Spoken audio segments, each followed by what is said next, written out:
This is Ask Lisa, a podcast to help people understand the psychology of parenting now in the midst of a pandemic.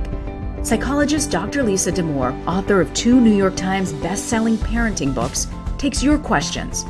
And I'm co-host Rena Ninan, a journalist and mom of 2. Some of what we talk about comes from raising children ourselves. Most of the time, I'll be getting answers to your parenting questions. So send your questions to Ask Lisa at drlisadamour.com. Episode 18, Can Online Socializing Go Too Far?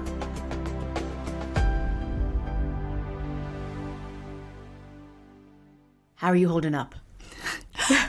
You know, that's exactly right. That's what we ask people now, right? Not like, how are you? I'm asking people the same thing, like, how you holding up? How you doing? I'm okay. But I think like everybody, just tired of the pandemic. It's just so wearing and so tedious, even if we're past the initial sense of crisis around it. Yeah. How are you?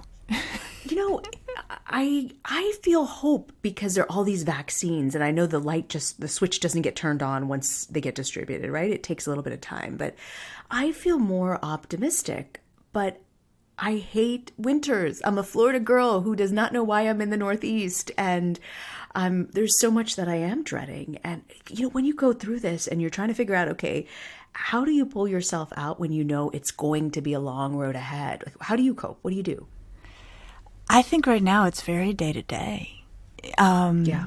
And I know we've talked about coping so much in the podcast. And one of the things I've been thinking about a lot is that, you know, good coping is also in its own way kind of tedious. Like to make sure that you are getting good exercise and make sure that you're eating well and preserve your sleep, that's its own project and its own sense of effort. And I've been sort of toying with this metaphor, and it's corny, but I think it works. Which is, for me, you know, the pandemic is like this extremely long rainstorm, and good coping feels like rain gear. That, you know, when you have to go out in the rain, it's sort of a pain to put on all your rain gear, you know, to put on your jacket, you know, your raincoat, and get your umbrella and get your good boots or whatever. But it makes it easier to stand out in the rain. And I think that's how I am trying to continue to rally to use my good coping, is to think this is the equivalent of putting on my raincoat and getting my umbrella and putting on my boots, is to really be disciplined about getting myself to bed and to really be disciplined about, you know, making sure I'm walking enough. But for me, it feels day to day to just make myself continue to use good coping, because that's what we can do right now. And also just, I think for me, it's basic things. It's just sometimes making it through the day is like a huge achievement, you know? And I realize on my to-do list, we talk a lot about to-do lists, I don't check one thing off. I just feel like I don't check one thing off, but there are maybe other things around the house or things that needed to be sorted where that just comes first. But it also makes me think about socializing and you know, we've allowed certain things, like, for instance, the use of television or Xbox or whatever it is, that you've just become lenient. You've really helped me understand, like, this is not the time to be militant about this. And we got this letter from this mom who has a similar question about socializing and when is too much too much. Hey, Lisa, I'm worried about my parenting choices and my 14-year-old daughter. With the craziness of the pandemic, we've pretty much allowed our daughter to be on her phone all of the time. That's all in caps, by the way. Our reasoning is that as long as her grades are staying up and her attitude is good, we don't have a problem with her FaceTiming, snapping, etc. She's always been good about talking to us, keeping us in the loop about the things she sees and does. I'm not really worried about her making bad choices. So it's hard to say what I am worried about. So I guess it's that she stays up till 1 or 2 in the morning and sleeps until noonish and is on her phone constantly. She doesn't have anywhere to be, so it really just doesn't feel normal. But then what does these days? Am I screwing her up by letting her stay up till all hours of the night? Thanks. What do you think? I mean, I've always been told that sleep is important, right? You got to stick to sleep. It is important. And what's interesting is there's so much in this letter. One is like, yep, the kid is doing what she's supposed to do. She's a good kid. She's, you know, well behaved. She's, you know, communicative with her parents, her grades are high, her attitude's good. Like, I can see why the parents like, I don't want to mess with this, right? Especially in the pandemic. One of the things I'm thinking is, how can she sleep till noon every day? You know, like, what is the school schedule that she has that makes that possible? But it does sound like it sounds like in the letter, the parent is saying that the child stays up till 1 or 2 in the morning and then is sleeping till about noon. So in some ways I'm like, well, she's actually getting a decent amount of sleep. Good point. That's a lot of late night socializing, right? And so I think one way to slice it is, I do have this question, like, how come this kid does not have to be anywhere before noon? But apparently she doesn't, and she's on top of school. So we'll just leave that be. Different schools are dealing with things in different ways. We should play this out in the way I think it is playing out in a lot of families' homes, where sleep is, in fact, being compromised. So let's come back to that. For this child, the questions that to me feel like we want to tease apart are, okay, so presuming she's getting enough sleep, what does it mean to have her schedule so shifted? Which is something that I think a lot of families were dealing with, especially in the summer, when kids, were staying up late and then sleeping in late, and is that okay? So that's one question. And then the second question is, should she be on her phone all the time? Right? Should that really be the main, in fact, it sounds like total way that she's getting downtime? But Lisa, do you know any teen who isn't on their phone all the time? Like, every time I'm at a grocery store or somewhere, I see teens, they're all texting, they're on their phone, right? So, like... Right. I don't have a teen. I don't quite know where to stand on that. It is a really difficult parenting issue when you have a teenager under normal conditions, right? And then in the pandemic. And that's really what the heart of this question is, if they cannot see their friends in person, how... do we have any sturdy ground for saying you need to get away from your phone or you need to take a break from your phone? And I think this is a really legit question right now. And so certainly, just to address the sleep question off the top, which may or may not be an issue in this, in this particular family, it doesn't sound like it is. It just sounds like this, is a strange configuration of the circadian cycle. But yes, for sure, we can put down the hammer on phones and technology if they're disrupting sleep. And I feel very strongly about this. I'm actually, I think, generally pretty relaxed about a lot of things around kids and technology, right up to the question of sleep, and probably pornography being the other one where I get really rigid and really do what you can to prevent exposure to pornography. But it shouldn't disrupt sleep. So if you have a kiddo who is taking phone or tech into their bedroom and they are using it when they're supposed to be sleeping, I would say that is a fight worth having. So in terms of that question, Rena, about when do we definitely separate teens from their phones or tweens from their phones, when they're supposed to be sleeping, that is definitely a time, and definitely something that parents should be modeling themselves. We should also not let technology get in the way of our sleep. So if you put the sleep issue aside for a second, how much is too much time on the phone? Like, when should you really be regulating? When is it a problem? Okay, so this is interesting, right? Because what this parent describes is what sounds like socializing, right? Snapping and texting and being in touch with friends. And they don't really have another option right now for being with their peers. Yeah. And then it gets into this question of, do we tell them they can't? Or we tell them they've got to slow down or stop? And I really like the way this parent is reasoning, which is basically, she's a good kid, doing the right things, talking to us. And I can see why it's been hard to set some limits. And so the way to think about it would be, first, making sure the child is actually doing other stuff too, right? Like, they do need to have variety in their lives beyond digital school or, whatever version of school there is, and phones. So there does need to be some sense of helping out around the house or helping out around the community and being physically active and engaged with the environment a little bit beyond, school and phone. And I think parents can reasonably hold that expectation and have some values around what we think it's important for everyone to do in the course of a day and model that and then hold kids to that. But I do think there's a lot of room here for saying that the technology is in some ways a tremendous gift to young people right now. And this is a 14-year-old.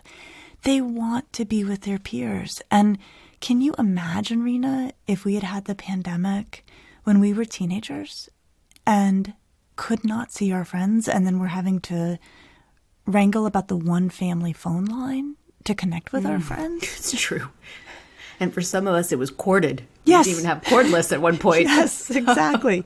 So I think there's really room for latitude, especially with all the caveats that this parent has put in place, right? Good kid, trustworthy. I mean, all kids are good, but, well-behaved kid and trustworthy and, handling things well at school. I think with all of those caveats, a lot of room to connect with peers digitally is a fair thing. So, in this letter, the mom's like, I'm good with her. I'm okay. The problem isn't being online. Like she's kind of okay with that. She trusts she's got good judgment. She's proven to have good judgment. What do you do if you've got a kid who's online socially all the time, but you don't quite trust their judgment? Yeah, right. That's when it gets a lot more interesting and a lot more complicated. Well, and most kids are impulsive. Right. It's that age, right? It's that age. It comes with the territory. And again, like looking back, Rena, like, boy, I did some dumb stuff that I am so glad was basically limited to the analog universe that, I lived in then, and did not have a life and did not have a record and was not shareable. And the problem, of course, is that now, kids are still kids and kids still do dumb things. And sometimes they do really dumb things impulsively online and don't show good judgment. And it definitely has broader ramifications. So how do we get through that as parents? Yeah, exactly. Okay, so here's a question for you. Do either of your kids have phones yet? They're 8 and 9. Where are you on that?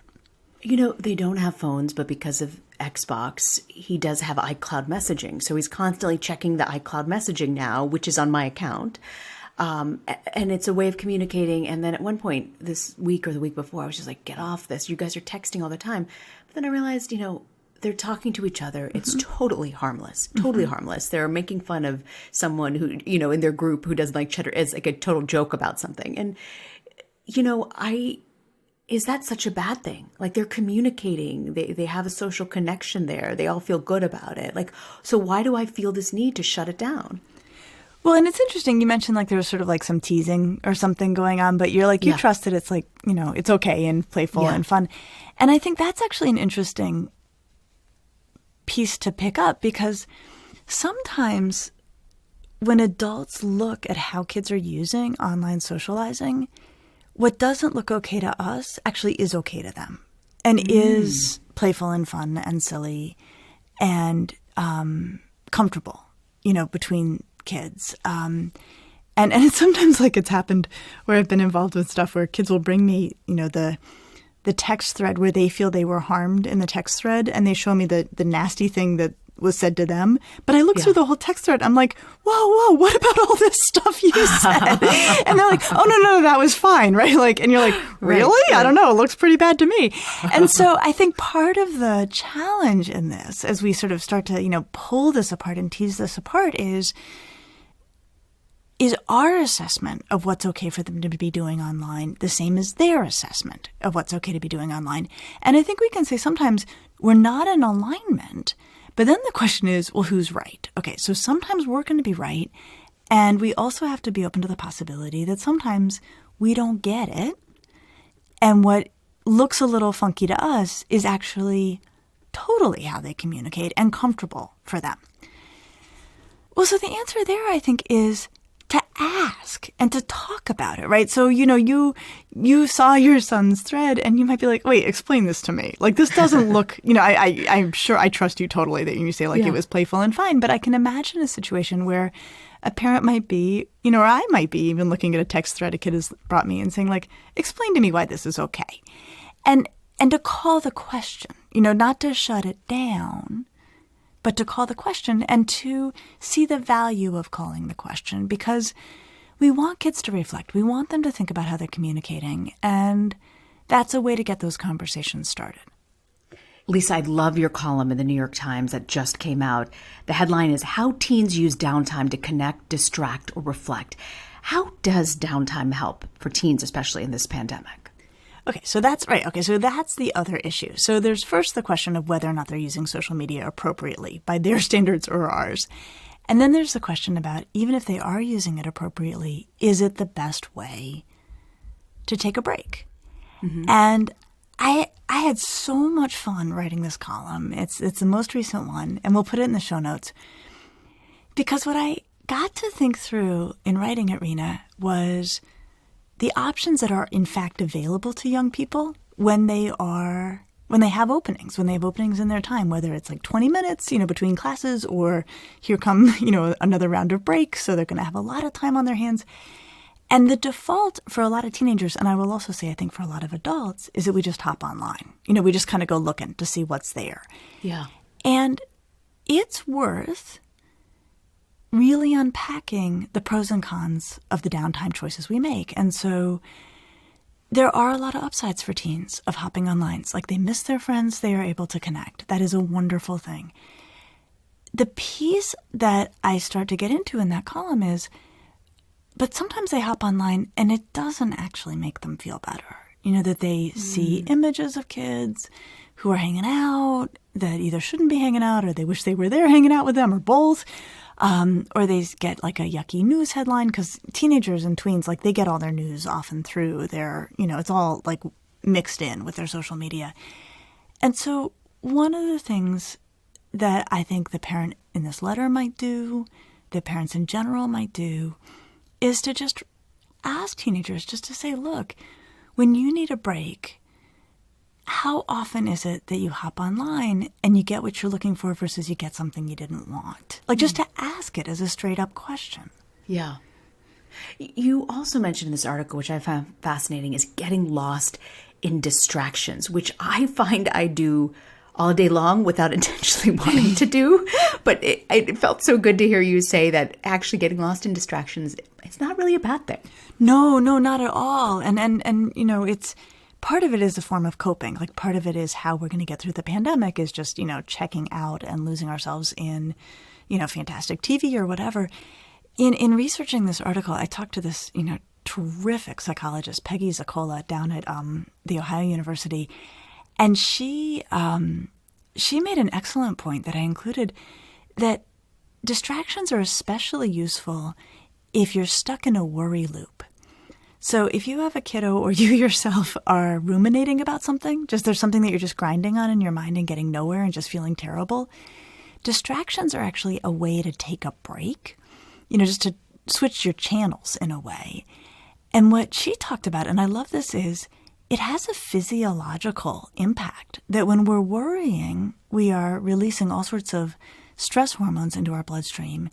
And when we switch the channel, right, from our worries to whatever, absorbing distraction we choose, it actually stops that process of dumping stress hormones into our bloodstream, which we need sometimes. Like we need to take a biological break from stress, and distractions can do that.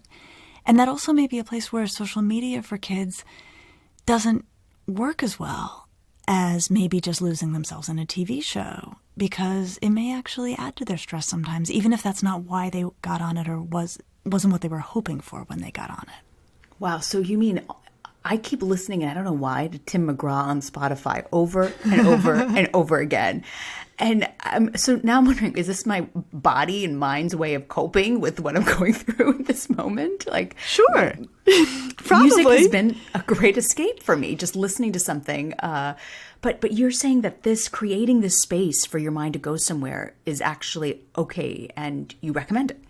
Definitely. I mean, definitely in normal times, definitely in the context of the pandemic. And, especially if you're stuck in a mental rut, it can help you get out of that rut. But the other thing you're describing also, music is a really powerful influence on our mood.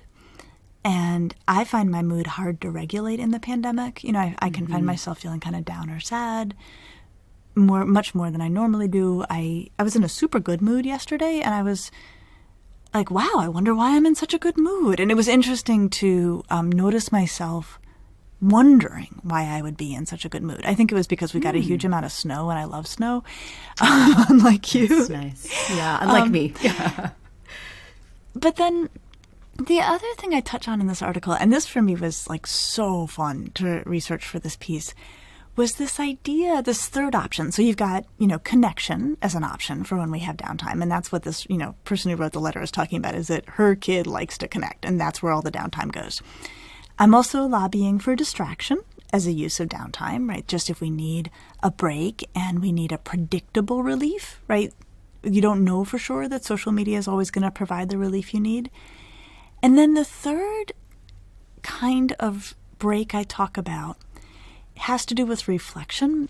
And there's this terrific body of research on this idea of soft fascination, which are things that we do that are interesting but not that interesting. So stuff like going for a walk in a place that you know well, or taking a shower. But I also think it's a lot of stuff like washing dishes or folding laundry. Who has fascination with that? I don't understand. Well, so exactly. Soft fascination, meaning it's not that interesting. But what's cool about it, and I love the researchers on this, and I interview one of them for the piece, it leaves mind space to think about stuff. It takes only so much bandwidth to wash dishes or fold laundry or go for a walk, and then it leaves open bandwidth to start to think through things or solve problems or reflect on stuff. And that can actually help us to clear up some of the mental clutter that we feel. And so the way I think we might approach this with teenagers, who, especially those who are like attached to their phones, might be to say, absolutely, if you need to connect with your friends, like that's probably where it's at. And I know you probably want to connect with your friends. If you're feeling stuck in a mental rut, go take a break. Like go watch something that you know is going to be wonderful. Like you don't always know what you're going to find online. And if you're feeling like your mind is just like you have too many mental tabs open, don't open more by getting on your phone. Like go for a walk, or here, hey, fold laundry with me. Like I'm sure they'll think that's awesome. But it's fun. And I think all of this applies to adults too. It's fun to think about being a little bit more conscious in our decision making around, I've got some time, what is my mental and emotional need right now, and what's the break I can take that's going to suit that need well. And we should do it, and we should help our kids do it. So I want to wrap up and go back to her final question in this about talking about online socializing and when has it sort of gone too far. Her last thing is, am I screwing her up? How do you know when giving your child free rein online, socializing, is screwing them up? Like, what's the point you should be concerned? And when should you just learn to let go? Because you've taught me a lot about letting go with your child. Like, sometimes that's really what's needed. Yeah. I mean, I love this parent who's like, am I screwing my kid up? I mean, I think that is sort of like, we worry about that as parents. Like all the time. Yeah. Are you going to be talking about this in therapy for a long time? Okay, so how do you screw your kid up? Let's just name it. Okay, so here's how to screw your kid up with online socializing. Let me lay out some options. One, I think, would be is if, I just can't get enough of this, if you let it get in the way of sleep. Sleep holds everyone together. Everyone needs it. Sleep is my favorite, and we need to protect it. Another grounds for real concern is if what's happening socially is bad for your kid. So whether it means that they are engaged in socializing that is fundamentally harmful to them, harmful to others, or both. So they're getting, cyberbullied, or they're engaging in cyberbullying. I think that's grounds for concern. I also don't love it when kids are spending time online talking to people they don't know in real life. And I think that would be something that a parent would want to keep a close eye on. And if you think it's happening, I would say ask a lot of questions. Be really curious. Try to get a read on it. Consider limiting it. Get consultation on it. So in terms of how to screw your kid up with online socializing, I would say let it interfere with sleep. Let them either be a jerk online or be victimized by jerks online, or let them find themselves caught up in a universe that isn't connected to their real universe.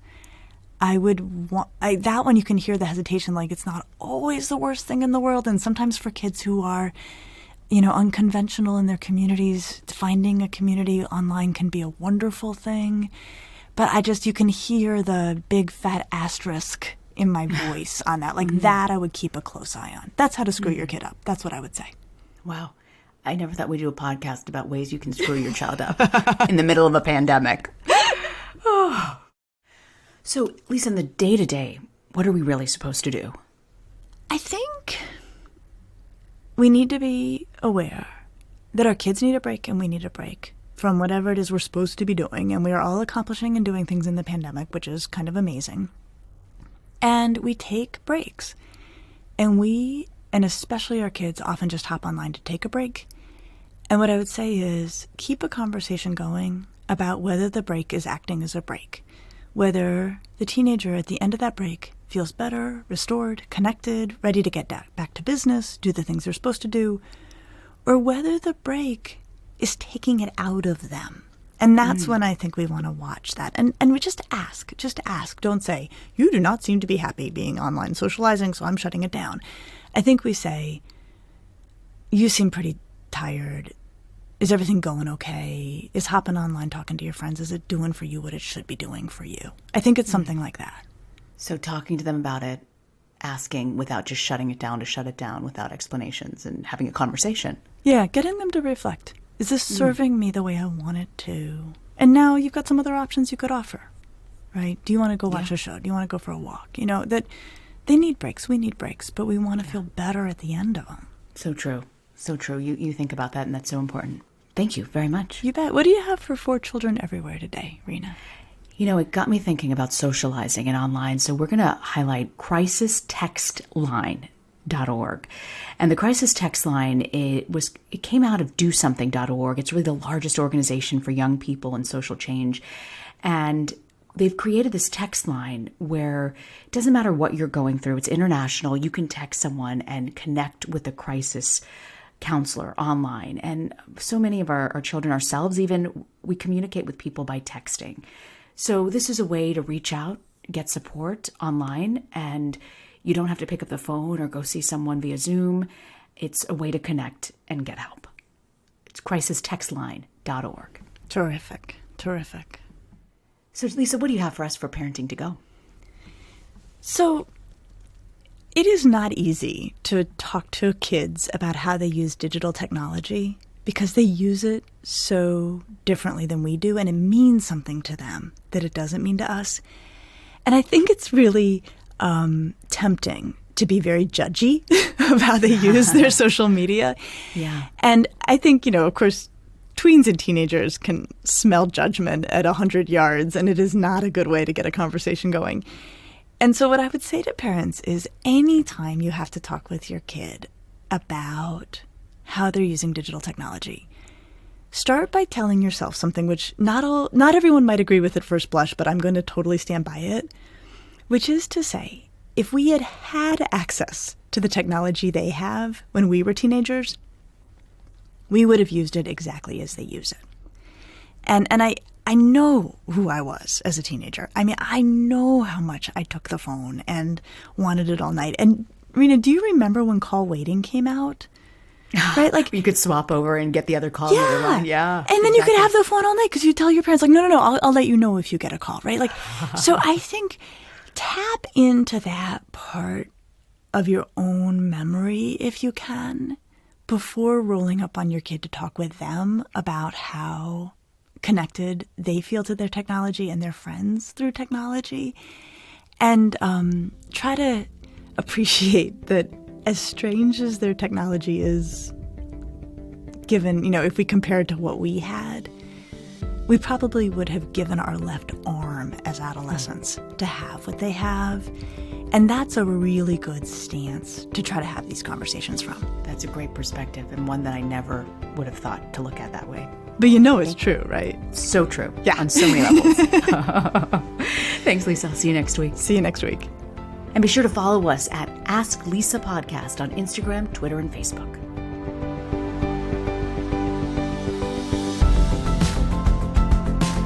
Thanks for joining us. Be sure to subscribe to the Ask Lisa podcast so you get the episodes just as soon as they drop. And send us your questions to asklisa@drlisadamore.com. And now a word from our lawyers. The advice provided on this podcast does not constitute or serve as a substitute for professional psychological treatment, therapy, or other types of professional advice or intervention. If you have concerns about your child's well-being, consult a physician or mental health professional. If you're looking for additional resources, check out Lisa's website at drlisadamore.com. We'll see you next week.